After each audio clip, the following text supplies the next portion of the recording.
Round 1. Welcome to Inside Boxing Throwdown. My name is Steve Johnson, Aurelio Martinez. We're back at it here, guys. We want to talk about boxing in the last couple of weeks. Hasn't really given too much to offer. We did have a few weeks ago. We had a good fight where we had. I don't even think we talked about that, Aurelio. No. Did we talk about the Sean Porter and what's our boy from Florida? Yeah, one time. Keith, one time Thurman. We didn't have a chance to talk about that. Excellent fight. It's a good fight. That was a good fight. No, that was an excellent fight. Well, yeah, it was actually. I say excellent, but it wasn't great. But I say it was excellent because Sean Porter, we already know that he's a tough out. Yep. He gave Keith Thurman all he could handle, but I thought Keith Thurman won. Sean thought he won. Several people we've talked to said they thought Sean won. So. I thought Sean won. Okay, so that always makes it an interesting. It was, and I just think that Sean kind of surprised a lot of. He surprised me too because I really didn't think he would win the fight. I thought Keith, was in his mind frame was in the right mind frame, and he wasn't. I actually thought he was gonna hurt Sean, and it never happened. So once Sean took the style and took away the power of Thurman, then it was a fight. Yeah. Then it became a fight. So Yeah. good. Now Keith, very good. Keith Thurman, what do you think for him here? He's really on the sitting at the top of the hill. He's able to kind of take a chance. Well, I think Keith Thurman needs to sit down and he gets with his team and he needs to figure out his Next move. His next move because honestly, there's a lot more fighters out there that are more powerful, more technique wise than Sean Porter. Okay, so it's not going to get any easier for him. Is what I'm saying. Okay, so. He needs to sit down and evaluate, and he's got to be real careful who and what he does on his next step because, people are not afraid of him anymore. You think not? Not that they were, but they're not afraid of him now. So okay. So All right. yeah. Well, let's talk about what we have upcoming for the rest of the month of July. Starting this Saturday, Legacy Arena in Birmingham, Alabama.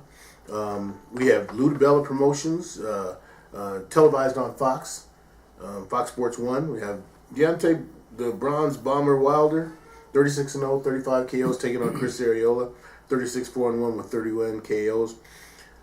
For the WBC World Heavyweight title, they're going 12 rounds. On the undercard, we have Sammy, the Who Can Mexican, Vasquez, taking on Felix Diaz, 10 rounds welterweights. Then we have Erickson Lubin. We haven't talked much about Erickson Lubin, but he's in the mix. He's 15-0 now, though. And it's still picking up competition for him. He's fighting Ivan Montero, who's 20-1. That's 10 rounds. And then, on that undercard, I have to mention this. I know you don't care, but Layla McCarter, she's going to take on Melissa Hernandez in an 8-round welterweight bout. I say kudos to Lou DiBella because he continues to incorporate women into his boxing promotions. He's already got Amanda Serrano, as a world champion, and her sister. So I say kudos to him. I know you don't want to hear that. Next Saturday, July 23rd, MGM Grand, Las Vegas, Nevada. Bob Arum and Top Rank. Terrence Crawford and Victor Postal for the WBC and WBO World Super Lightweight titles. On the undercard, Oscar Valdez and Matias Carlos Adrian Rueda for the vacant WBO World Featherweight title. And then, a guy that we know well, Steven So-Called Nelson from Omaha. He's now 2-0, and he's going to fight Tim Meeks in a 4-round light heavyweight bout.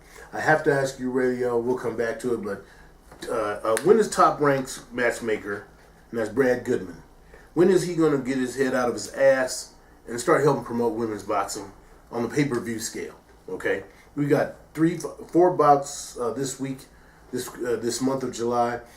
And 3 of them have women on the cards, but no Brad Goodman and no Top Rank. We'll come back to that.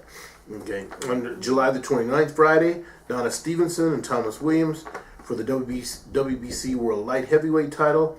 And then, Eliar Alvarez, who's 19-0, is going to fight Chad Dawson. We'll have to talk about that one a little bit more, too.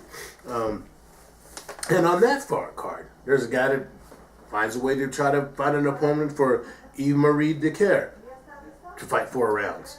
Brad Goodman. Anyway, July 30th, Showtime, your boy, Leo Santa Cruz. Man, okay. He's going to fight Carl Good. Frampton for the WBA World Super Featherweight title. We also have Danny Jacobs. They haven't got an opponent yet for him, but he's going to defend that WBA World Middleweight title. We're going to have Paulie Malignaggi taking on Gabriel Bracero, 24-2, 10 rounds.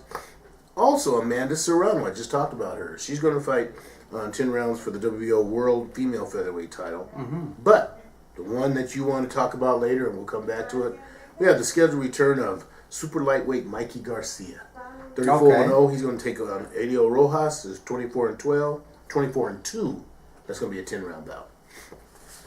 Okay. Now, as you can see, you get my drift on how I'm on this. I'm on it about every promoter trying to promote, put some females on their card, except Brad Goodman. So I'm on him. But you go ahead. Talk to you. You tell me. Okay, good. What about this month's cards excite you? What about them that don't get you? Well, let's talk about it. We got 3 minutes left, and then for this segment. So let's talk about for real quick. In defense of Brad Goodman, and the female fighters and stuff. Okay, in defense of Brad Goodman, he's a yes man. Okay, he only does what he's told, so he doesn't have any authority to do what he wants to do. You believe that? Yeah.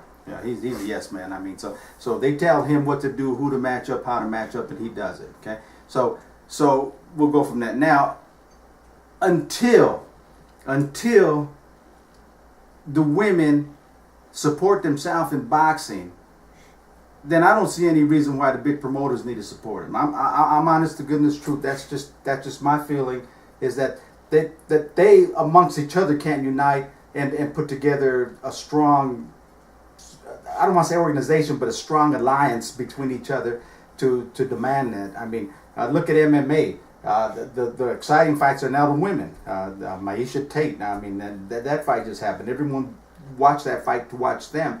You're not going to find that in female boxing until they unite and consolidate as one. Right now, they're just like threads, and they don't like each other. They fight. It's just no good. So, to me, why would a promoter spend any money in putting them on the card when the general public doesn't even want to see them? Editor at InsideBoxing.com. Let me get that out the way first. Okay. So now let's move on with the next couple of minutes. Let's move on to the next couple of minutes. Well, you know what? Okay, I'll let that go. Go. Let's talk about Mikey Garcia. Mikey Garcia, I'll tell you what, I'm anxious to see him coming back because, I was very high on him and when he came into the boxing scene. The guy's got a lot of skill. He's got a lot of talent. Destined to be on top of the world and world champion. Then he had that big mishap in fighting with Bob Arum in Top Rank, and he sat out for a couple of years. Okay, so now when he comes back, is he going to come back the same Mikey that left? And I'm gonna tell you what, the competition level in them weight classes has gone sky high. We got newcomers coming up that are loaded with competition. I think he's going to have a hard time picking up the status where he's been. So, what do they do? Are they going to get him feed him a pigeon to get him back out of the ring rust? Are they going to throw him in there? But I'm anxious to see it because I want to see exactly what he brings to the table now that he's had the layoff. Well, I sure hope it isn't a Nonito Donaire type thing where he might have to drop down in order to work his way back up, because it's going to be, like you said, it's going to be tough to do that. I look forward to Mikey Garcia also, see what he's got. One intriguing fight is going to be Paulie Malignaggi on that card up there in New York when he fights this Gabriel Bracero. You know what, Paulie's old news. Let's take this last minute. We got a minute left. Deontay Wilder. What about his fight coming up, man? Hold on. Let me just say that's going to be interesting. No. Paulie needs to stay his time is done. Okay. Well, if we're going to talk about whose time is done, you want to talk about Deontay Wilder? Yeah. He's fighting Chris Arreola. Chris Arreola has said all the right things. He says he's in shape, best shape of his life, and all this. Chris Arreola is going to do. I give him 4 rounds. That's why I wanted to talk about this fight. I'm going to give him 4 rounds. Why Chris Arreola? Okay, Deontay Wilder, he's saying he's the best in the world. He's this and that.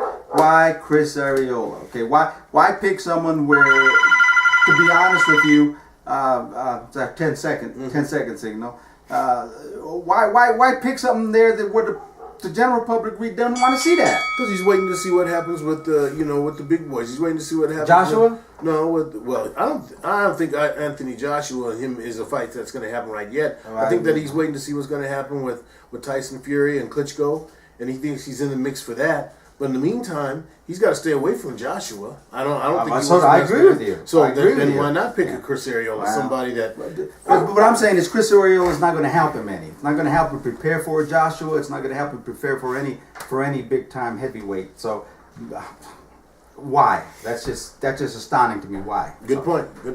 All right, that's the end of the first segment. But anyway, we'll come back with the second segment where we're going to talk about this Triple G and his career in that whole mix-up in that weight category. So stay with us, and we'll be back with you here as soon as we can. Until then, Steve, keep them hands up. Keep them hands up. Keep them up.